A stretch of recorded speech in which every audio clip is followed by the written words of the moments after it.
హల్లెలూయా. నా పేరు సందీప్, సింగారపు సందీప్.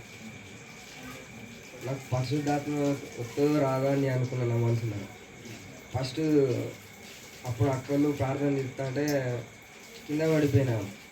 కింద పడిపోతే ఏం కింద పడ్డానని అనుకున్నతోటే ఫస్ట్ పడుడుతోటే మళ్ళీ లేచి మళ్ళీ దేవుని శుద్ధిస్తాను.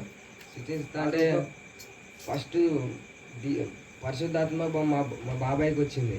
మా బాబాయ్కి వచ్చుడితోటే ఇక నేను కూడా ఆటోమేటిక్గా నాకు ఎంబటేగా నాకు వస్తూనే ఉన్నది. ఇక నాకు మొత్తం మన లోపలి కరెంట్ షాక్ పెట్టినట్టు మొత్తం సప్పున వచ్చినట్టు అయింది. ఒక్కసారి వెలుగులు ఇక్కడ కనబడ్డది. నాకు వెలుగులు ఇక్కడ కనబడుతుంటే ఇక నేను పరిశుద్ధాత్మ పొందుకున్నా. మళ్ళీ నాకు ఇంకో ఈ ఎగురు కన్నా అసలు నాకు ఇంత కంట్రోల్ చేసుకున్నా కంట్రోల్ అయితే లేదు, అసలే నా ఉంచి అయితే లేదు. ఇంత కంట్రోల్ నేను మళ్ళీ మొన్న ప్రార్థన చేసుకుని ఇంట్లో ఏసయ్య నాకు కంట్రోల్ వచ్చేటట్టు చూడు తండ్రి ప్రభు ఏసయ్య అని ప్రార్థన చేసుకున్నా. ప్రార్థన చేసుకున్నతోటే నాకు ఇలా మంచిగా పరిశుద్ధాత్మ మంచిగా వచ్చింది. నాకు నేను మంచిగా కంట్రోల్ అయినా. అక్కడనే ఉండి పరిశుద్ధాత్మ పొందుకున్నా. ఒక్క అడుగు కూడా ఎటు వేయలే.